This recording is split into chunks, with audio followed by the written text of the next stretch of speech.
A paz do Senhor Jesus, meus irmãos e irmãs. Estamos aí mais um dia para libertação, cura, salvação, bênção, tudo para a glória de Deus.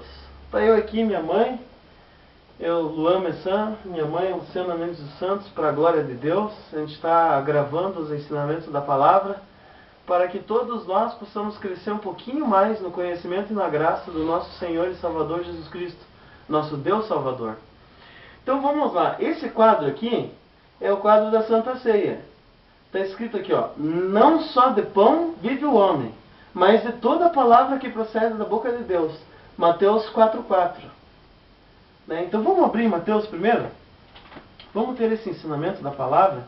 É o quadro da Santa Ceia. Por que da Santa Ceia? Porque tem o pão e o suco de uva, que é a vida, né? Serve para quê? Para a gente ter o corpo de Cristo e o sangue de Jesus Cristo.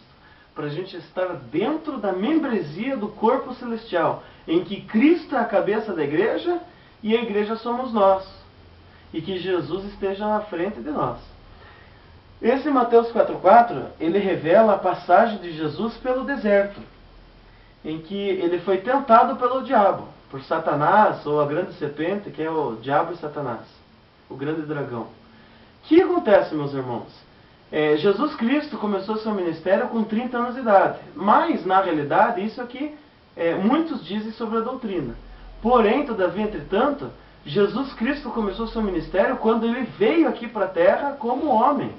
Ele veio o quê? 9 meses antes dele nascer, quando ele foi concebido pelo poder do Espírito Santo. Ali nasceu o ministério de Jesus Cristo. E, na realidade, veio antes, quando o primeiro profeta profetizou sobre a vinda do Messias. Ali já tinha começado o ministério de Jesus Cristo sobre a humanidade. Mas essa parte específica é a parte em que Jesus Cristo passou 40 dias pelo deserto, instruído pelo Espírito de Deus, e ele passou as piores tentações que o ser humano pode passar. Por isso que na oração do Pai Nosso tem e livra-nos de todo o mal e da tentação. Por isso que na parte final do Pai Nosso, que ele ensinou a gente, em Mateus 6, ele fala que o final é livrar-nos de todo o mal e da tentação, guarda-nos da tentação. Em Apocalipse 12 também está escrito isso, guarda-nos da tentação. E que os anjos falaram assim: ai do homem, de todo ser vivente que está na terra, pois o grande diabo, o Satanás, a antiga serpente, está sobre vós, e ele veio para tentar todos que habitam na terra. Então por isso que a gente tem que se guardar da tentação, né? Que Deus tem que guardar a gente com o poder dele. O que remete à tentação de Jesus Cristo. Mateus capítulo 4, eu vou ler essa parte da tentação até o versículo 11. Então foi conduzido Jesus pelo Espírito Santo ao deserto, para ser tentado pelo diabo. E tendo Jesus jejuado 40 dias e 40 noites, depois disso teve fome. E chegando-se a ele o tentador. Quem que é esse tentador? Diabo, Satanás, a antiga serpente e o grande dragão. Está escrito no Apocalipse 12. Esse é o tentador, é o espírito de tentação. Ele disse: se tu és o Filho de Deus, manda que essas pedras se tornem pães. Porque o Satanás, ele viu que Jesus estava encarnado, o próprio Deus estava em carne de ser humano, e ele queria ver se Jesus tinha mesmo a firmeza do Filho de Deus. Ele queria tentar Jesus para ver se Jesus ia cair na tentação dele. Jesus, porém, respondendo, disse ao tentador: está escrito, não só de pão viverá o homem, mas de toda a palavra que sai da boca de Deus. É o que está escrito nesse quadro. Nem só de pão viverá o homem, mas de toda a palavra que procede da boca de Deus. O que quer dizer isso? É a primeira tentação, necessidade humana. O ser humano tem necessidade de comer e de beber. Não necessariamente comer comida emacumbada, por exemplo, ou beber pinga, beber cachaça, coisas com álcool. O ser humano tem necessidade de tomar água ou sucos, refrigerantes, essas coisas. O ser humano tem necessidade de tomar algo que tenha água. Por quê? O ser humano é feito de 60% de água. As células necessitam se regenerar através da água. Então a gente precisa muito de água. E comer para restaurar a saúde. comer para restaurar, repor as células, manter o sistema funcionando no corpo humano. Por isso que a gente precisa comer. E o diabo, vendo que Jesus estava com fome, já passava 40 dias e 40 noites, jejuando por nós. Por nós. Jesus, ele jejuou desde aqueles que estavam vivos na época dele até o fim dos tempos. Ele jejuou por todos os homens e mulheres que estavam predestinados à salvação, todos os seres humanos. Jesus jejuou por todos. Esses 40 dias e 40 noites foram os piores da vida de Jesus, eu tenho certeza disso, em relação a jejum. E até porque, por isso que quando os apóstolos vieram para Jesus, falavam: pomba, a gente não consegue expulsar esses demônios, o que acontece? Jesus falou: tem castas, demônios que só saem com jejum e oração. Esses 40 dias de jejum foram essenciais para que castas e demônios saíssem, para que Jesus recebesse mais poder da parte de Deus Pai, mesmo ele sendo Deus Filho, Filho unigênito de Deus. Então, nem só de pão viverá o homem, mas de toda a palavra que sai da boca de Deus. O homem não necessita viver necessariamente só de pão, de comida, de alimento ou de bebida. O homem necessita viver pelas promessas de Deus para o homem, pela orientação de Deus sobre o homem, pelo respeito que ele tem que ter em Deus. É nisso que ele tem que viver. Ele tem que se agarrar às palavras que saem da boca de Deus, se agarrar às promessas de Deus, porque é isso que sustenta o homem. Uma palavra que sai da boca de Deus opera numa vida de uma família inteira, de uma nação inteira. Uma palavra. Ela nunca vem e volta vazia. Ela faz tudo o que apraz, a palavra diz. Então tá. Aí saiu o diabo e transportou Jesus até a cidade santa e colocou sobre o pináculo do templo. O pináculo é a parte mais alta do templo de Salomão. E disse a Jesus: se tu és o Filho de Deus, lança-se daqui abaixo, porque está escrito que aos seus anjos dará ordem a teu respeito e tomar-te-ão nas tuas mãos para que nunca tropeces em alguma pedra. O sangue de Jesus tem poder, meus irmãos, para repreender esse demônio aqui. Quem que é esse diabo aqui? Esse diabo, ele significa acusador. E Satanás vem de Satã em hebraico, quer dizer inimigo de Deus, ou adversário de Deus. Mas esse demônio aqui, ele é específico na autoestima humana, na autossugestão humana. E principalmente é o demônio que faz as pessoas se suicidarem, as pessoas se matarem. Ele falou aqui, ó, está escrito, olha que diabo terrível. Ele fala assim, ó, os profetas falaram. Está escrito, os profetas falaram, que aos seus anjos dará ordem a teu respeito e tomar-te-ão nas suas mãos para que não tropece em pedra alguma. Ele estava recitando o Salmo 91. Olha, o diabo estava recitando o Salmo 91. Olha que nojento esse demônio. Ele estava recitando para que Jesus tropeçasse nas próprias palavras de Deus. Sendo Jesus Cristo o verbo da boca de Deus. Jesus Cristo é a própria palavra de Deus. É o verbo, o Espírito da boca de Deus. E ele queria que Jesus caísse nessa palavra, que caísse em contradição. O diabo queria que Jesus caísse em contradição e queria que Jesus se matasse. Ele falou, bom, se joga aí do templo porque vai vir algum anjo, certamente vai vir algum anjo e vai te proteger, você não vai morrer. Isso daí é o espírito de tentação. O que Jesus respondeu? Jesus disse-lhe, também está escrito, Satanás, não tentarás o Senhor teu Deus. O que isso quer dizer, meus irmãos? Minhas irmãs? Não tentarás o Senhor teu Deus. É para a gente se cuidar e não tentar o grande Criador do universo. A gente tem que respeitar as leis que ele impôs. A Bíblia diz que ele impôs limites até aos mares, para que onde os mares saiam sobre a praia e tudo mais, ele pôs limite em tudo. As leis universais, as leis da gravidade, leis daqui da Terra, foram feitas por Deus, para que a gente respeitasse essas leis. Por exemplo, tem a gravidade, em que o núcleo da Terra é feito de silício e magnésio, na sua grande concentração. E muitos dizem que é ali que se encontra o inferno. Tem até um estudo que os homens na Sibéria fizeram um buraco de 70 quilômetros debaixo da Terra e escutaram os gemidos das almas gritando no inferno, um dos primeiros infernos. Sabe-se Deus como que realmente funciona? Porque isso é um enigma da parte de Deus para nós humanos. Mas assim, o centro da Terra puxa o nosso corpo para baixo. Então um homem que pula ali, através de algum mecanismo da tecnologia, pula 50 metros de uma montanha e cai no chão, ele morre. Não precisa nem 50 metros.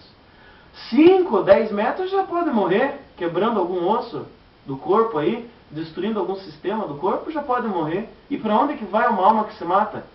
Com certeza vai para o inferno, porque a Bíblia diz em Apocalipse sobre os homicidas, sobre os suicidas. Homicida é aquele que mata, suicida é aquele que mata a si mesmo.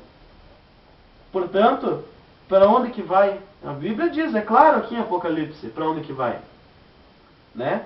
A Bíblia tem algumas referências, por exemplo, Saul se matou, Judas Iscariotes se matou. Tem muitas referências aqui de pessoas que infelizmente tiraram a sua própria vida, deram voz a esse tentador. A segunda tentação de Jesus Cristo veio sobre a autoestima humana, a autossugestão humana, a imprudência humana. E é o espírito da morte, é o espírito do suicídio. Então vamos lá, meus irmãos. Terceira parte aqui. Novamente o diabo transportou Jesus Cristo para um monte muito alto e mostrou-lhe todos os reinos do mundo e a glória dos reinos. E disse-lhe, tudo isso te darei, se prostrado me adorares. Então Jesus Cristo disse a Satanás, vai-te, Satanás, porque está escrito, ao Senhor teu Deus adorarás e só a Ele servirás. Olha que terrível, o diabo queria que Jesus se prostrasse diante dele. Isso, quem faz isso? Geralmente, aqueles que têm muitos deuses. Aqueles que, como está escrito na palavra no Antigo Testamento, que Deus repudia com veemência quem adora os exércitos dos céus. Porque Deus é Deus até dos exércitos dos céus. Por isso que Jesus falou aqui, ó, ao Senhor teu Deus. Porque Deus, o Criador do universo, é Deus até de Satanás, é Deus até do diabo. Por isso que o diabo crê em Deus e estremece na presença de Deus, mas não obedece. O diabo faz tudo ao contrário. O diabo é o do contra, aquele que faz tudo ao contrário. Faz tudo para estragar a alegria, estragar a felicidade, tudo para desordenar as coisas que Deus ordena. Então ele falou, vai-te, Satanás, somente ao Senhor teu Deus adorarás e só a Ele servirás. Então a gente tem que servir só um Deus, que é o Deus criador dos céus e da terra, criador do universo. Esse Deus a gente tem que adorar. No nome de quem? No nome de Jesus Cristo, o Filho unigênito de Deus, como diz Apocalipse 4 e Apocalipse 5, que Jesus Cristo, sendo o Cordeiro de Deus, comprou almas de todos os reinos, nações, raças, tribos, línguas, dialetos, todo o povo. Jesus Cristo comprou para Deus muitas almas com o sangue dele. Todos aqueles que ouvem a mensagem de Deus e se prostra diante de Deus, confessando Jesus Cristo como Salvador, e obedecem à palavra santa, entrando por um caminho apertado, por uma porta estreita, esses são salvos pela presença gloriosa de Jesus Cristo em Deus nosso Pai Celestial, o Criador do Universo. Aleluia! E que Deus esteja conosco. A parte final diz aqui, então o diabo o deixou, e eis que chegaram os anjos de Deus e o serviram a Jesus Cristo. Então o diabo foi expulso, 3 vezes foi expulso o diabo. Na terceira ele foi embora. Foi expulso pela palavra de Deus. Jesus usou o instrumento da Bíblia Sagrada, que é, está escrito. Então como que se expulsa demônios? No nome de Jesus Cristo, nós, filhos de Deus, expulsamos no nome de Jesus Cristo, que é o nome que é acima de todos os nomes, o nome que é acima de todos os anjos, de todos os demônios, de todos os seres humanos, de todos os animais, de tudo que existe, de todas as criaturas feitas por Deus. Jesus Cristo é o nome acima de todos os nomes. Lógico, Jesus Cristo em português, porque em inglês é Jesus Christ, em espanhol acho que é Jesus Cristo, acho que é italiano, Jesus Cristo. Mas assim, Jesus Cristo para nós que estamos aqui no Brasil, ou para o Portugal, enfim, descendentes de português, da língua portuguesa como língua pátria, fala Jesus Cristo, né? É o nome acima de todo nome. O que quer dizer a palavra Jesus? Jesus significa salvação de Deus. G vem de Jeová, ou Jeová, ou Javé. G vem de Jeová, né? Vem de Deus. Jesus vem de Salvador. Então, salvação de Deus. Jesus é salvação de Deus. O que quer dizer a palavra Cristo? Cristo vem do latim, quer dizer ungido de Deus. Próprio Deus. Então, Cristo quer dizer ungido. Por isso que Jesus Cristo quer dizer o ungido Salvador de Deus. Ou a salvação de Deus pela unção. É isso que quer dizer a palavra Jesus Cristo. Jesus Cristo também, em hebraico, se chama Yeshua HaMashiach. Que Jesus é o Messias. Né? Então é o nome sobre todo nome. A gente expulsa a Satanás por isso. Só que a palavra de Deus também expulsa. O Salmo 91, que foi escrito por o rei Davi, é o segundo rei de Israel, é um salmo muito poderoso que também expulsa demônios. E vocês viram que terrível aqui? Satanás usou um trecho do Salmo 91 para que Jesus se jogasse do pináculo do templo. Satanás queria que Jesus se matasse. Como que a gente ia ter salvação em Deus se Jesus se matasse? Não teria como. Jesus não cometeu nenhum pecado sequer. Como está escrito, porque não permitirás que o teu santo veja a corrupção. Então Jesus Cristo não cometeu pecado algum. Ele foi como uma ovelha muda para o abatedouro, para o matadouro. Jesus Cristo foi o santo salvador. E é por ele ter sido santo que nós somos justificados, que nós somos santificados pela palavra santa que ele deixou para nós. É o nome dele, é o testemunho dele que salva, liberta, cura, opera maravilhas. Como diz em Apocalipse 12, o nome, que é sobre todo nome, é o testemunho de Jesus Cristo. Em Apocalipse, mais em diante, diz, as testemunhas de Jesus Cristo testificarão do Evangelho. Então, pela bênção do nome dele que nós somos salvos, libertos, curados e que Deus opera maravilhas. Mas a gente tem que obedecer essa palavra santa, essa palavra preciosa, do Novo Testamento e do Velho Testamento. Só que o Novo vem sobre o Velho, porque o Velho Testamento é a lei e o Novo é a graça. O Novo é a lei do amor de Deus, é a graça de Deus. Que Jesus Cristo veio para cumprir o Antigo Testamento, mas também ele veio para renovar o Antigo Testamento, tornando-se novo. Ele veio para quebrar o vaso velho e fazer um vaso novo, e deleitar vinho novo. Porque o vinho novo não comporta em vaso velho. Por isso que Jesus Cristo fez esse Novo Testamento para nós. Aqui nesse quadro aqui, é um quadro do presente da minha mãe, dizendo assim, ó, mãe, você é o presente de Deus para a minha vida. Porque eu amo muito essa mamãe que Deus me deu. E ali está escrito, posso todas as coisas naquele que me fortalece. Filipenses 4,13. Vamos dar uma passada rápida aqui para terminar a exposição da glória de Deus em Filipenses 4,13. Filipenses 4,13. Uma das cartas paulinas em que o apóstolo Paulo escreveu para o pessoal de Filipos. Vamos lá, meus irmãos. Estamos quase lá para a glória de Deus. Efésios. Filipenses. Aqui. Filipenses vem depois de Efésios. E antes de Colossenses. Tá ok. Filipenses. Epístola do apóstolo São Paulo aos Filipenses. 4,13. 4,13, o capítulo diz assim, Paulo agradece aos Filipenses os dons recebidos, saudações finais. Então, Filipenses 4,13. Posso todas as coisas naquele que me fortalece. Um versículo antes e um versículo depois quer dizer assim.